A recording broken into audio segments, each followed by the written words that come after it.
let's go and take a look at 3 different quadratics that I see students making the most mistakes with. Now, the first one typically usually is not a huge mistake. It really might not even be a mistake at all, not to be like clickbaity on, but a lot of students they don't look at this the proper way. And a lot of times that will prevent them from getting a problem right, depending on what the problem is, what we're doing. But in this case, you have 4 minus x squared. Now, a lot of students recognize this as difference of 2 squares, and therefore they might rewrite it as a 2 minus a x times a 2 plus x. Now, that is actually not incorrect at all, but a lot of times this would be, if they need to be able to simplify like a rational expression per se, they might still get the problem wrong, because one thing they are not including would be the negative version of this, or the negative version of this binomial. So what I want to do, or what I tell students to do, is whenever you have something like this, we always like to write the variable first, right? So especially with the higher power. So if I rewrite this as a negative x squared plus a 4, it's no longer a difference of 2 squares. Right? This is a negative x squared plus 4. So to recreate it back again as a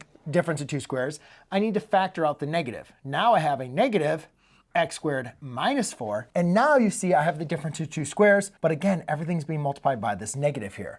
So therefore it's a x, or negative x minus 2 times an x plus 2. And this is going to be something that we're more commonly used to seeing, and that's also going to be probably more commonly used as far as dividing terms out and stuff like that. So a lot of times that mistake that students will make, or where they'll just immediately go to difference of 2 squares rather than looking to rewrite it into that standard form and then applying the difference of 2 squares. Now the next one is probably, I've made this mistake multiple times and I see students all the time with it. And it really just comes into factoring the trinomial with 6, because we see the number 6 and we say, what 2 numbers multiply and give you 6, add to give me 5, right? That's your middle term. And you say, oh, well, that has to be a 3 and a 2, right? Because those are usually the first 2 numbers that come to us. So we say, well, they have to add to give us a positive 5. So x plus 3 times an x plus 2. And then we're like, oh, wait, no, they have to multiply to give us a negative 6. Okay, well, then it has to be x, minus 3 times x minus 2. Oh, wait, no, that still multiplies to give me positive. Well, if it's negative, then it has to be an x minus 3 or a, x plus 2, right? One has to be positive, one has to be negative. But then if you look at the middle terms now,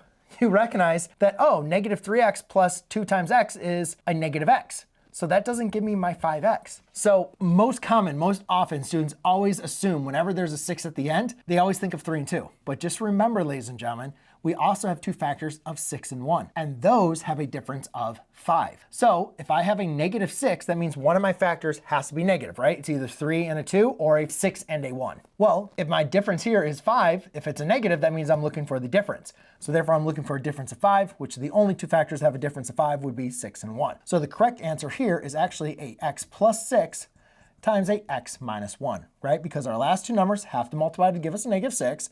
Our first 2 numbers have to give us that x squared, and then our middle terms are going to combine. So therefore, that's a 6x, and that's a negative x. Our middle 2 terms, our inner and our outer are going to add to give us that positive 5x. So a lot of times students will make problems with factoring, but this is definitely the one that happens the most often. Now, the last one is also one that's a little bit tricky. And a lot of times when I'm getting into teaching and I'm telling students how to do the perfect squared trinomials, I look into, like, whenever the first term is squared and the last number is squared, think of your binomial squared. Think of your perfect square trinomials. Just like I say, when you only have 2 terms, the first term squared minus the second term squared, think of the difference of 2 squares. So immediately students would say, oh, well, I'm just going to take the square root of the first term, square root of the second term, and since my middle term is positive, then I can rewrite this as a 2x plus 3 quantity squared. And guess what?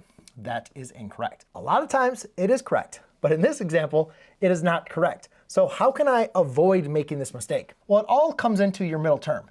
Your middle term has to be 2 times, so anyways, if I look at this as an a squared plus a b squared, right? My first term is squared, my last term is squared. My middle term is going to be a 2 times ab. So if you look at this, 2x times 3 would be a 6x. If I was to multiply that by 2, that'd be a 12x. Do you see that I have a 7x, not a 12x?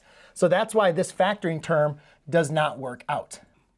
So what it means is I actually need to be able to factor this out, see actually what exactly I can go ahead and do in this case. And in my terms, since I ran out of a little bit of space, I know that 2x and 3 doesn't look like that's going to work out. So I'm just going to go ahead and do a 4x and a x. And let's go and see if 3 would work. So if I had that as a 3, well, but they both have to be a positive. So can't be negative. So therefore, I'd have to be a positive 3 and a positive 3. And I don't want to use 9 because that'd be 27. That'd be way too big. I wouldn't want to put it here. That'd be 13. So let's go and see if this works. So this is a 4x squared. That's going to be a plus 9. And let's see if my inner and my outer give me a 7x. 3x plus 4x equals a 7x. So yeah, you can see this is going to be my factored form. So there you go, ladies and gentlemen. These are 3 examples that I see students making mistakes on the most.